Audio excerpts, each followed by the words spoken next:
All right, so we're diving into the alpha male mindset, how to dominate in every area of life. Interesting choice. Yeah, dominate life, huh? Huh? I don't even know what that means. Like, Yeah. do I need a spreadsheet to dominate life? I don't even know.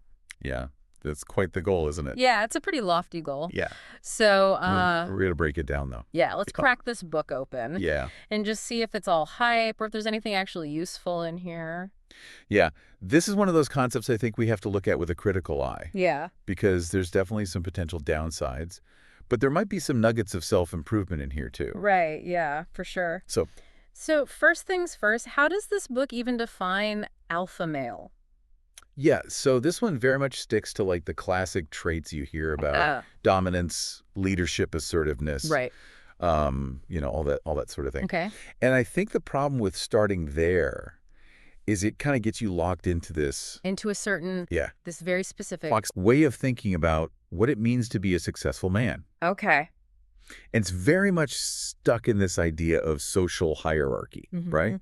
Where it's like men are constantly competing Yeah. for dominance. Right. It's like that very, like, kind of animal instinct almost. Yeah. And, Taken to this weird extreme. exactly. And I think as we go through this, it's important to remember, like, there are many other ways to be successful and to be masculine, what don't involve this kind of rigid hierarchy. Right. It's not all about just like, puffing out your chest and, Right. throwing your weight around, Exactly. Yeah. which I appreciate. Yeah. Although, I will say there was this one part in here Right. where it talks about visualization, Mm-hmm. like picturing yourself succeeding and stuff like that. Yeah. And that actually seemed kind of helpful. Right. Is that legit or is that just a load of alpha hype? I think that's more legit than you might think. Yeah. Because there's actually quite a bit of research on visualization and how it can help with things like confidence building. And it's not about magic or anything like that. Right. It's really about priming your brain. Yeah. So like a good example of this is athletes who use visualization. Okay. They'll actually picture themselves, engaging all their senses, going through the motions of whatever sport they're doing. Wow. And they often see an improvement in their actual performance Interesting. because they're essentially creating this mental roadmap for success. So it's less about like Yeah. trying to like control the situation and Yeah. more about just like really mastering your own mindset. I think that's a really good way to put it. Okay. Yeah, it's about getting yourself in the right headspace. Yeah. And speaking of control, Okay.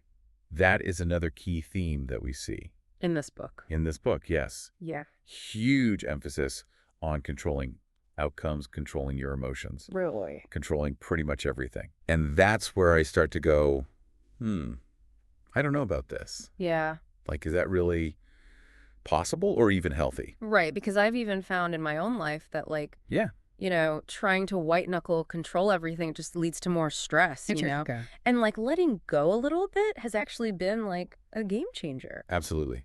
But this book seems to be saying the opposite. It does in many ways. And I think that's where we get into kind of tricky territory Okay.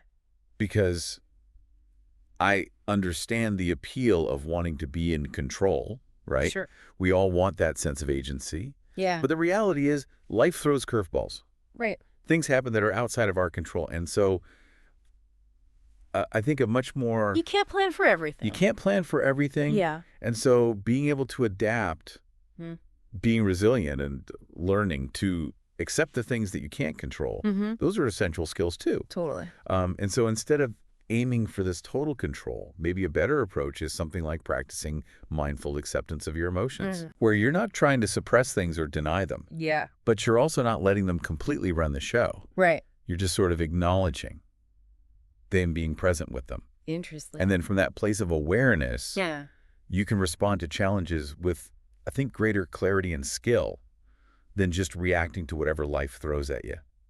So it's less about being like this rigid captain steering the ship Right. and more about just being able to like weather the storms and Yeah. navigate whatever's coming your way. Precisely. Interesting. Which I think brings us back to the title of this book, Dominating Life. Yeah. Is that really the goal, though? Sounds exhausting. It does, right?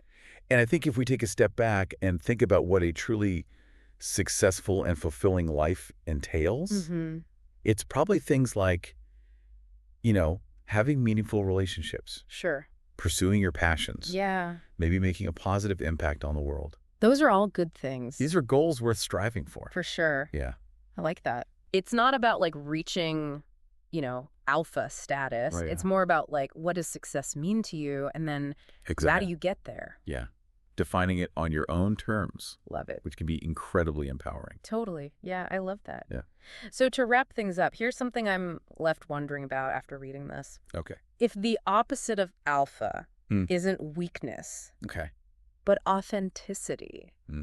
what could that unlock for you? That's a great question. I think it's something worth thinking about. Definitely. All right, well, that's all the time we have for today's deep dive. Yeah. This has been really interesting. It has. Thanks for breaking it down with me. Yeah, of course. And we'll see you all next time. Sounds good. Bye.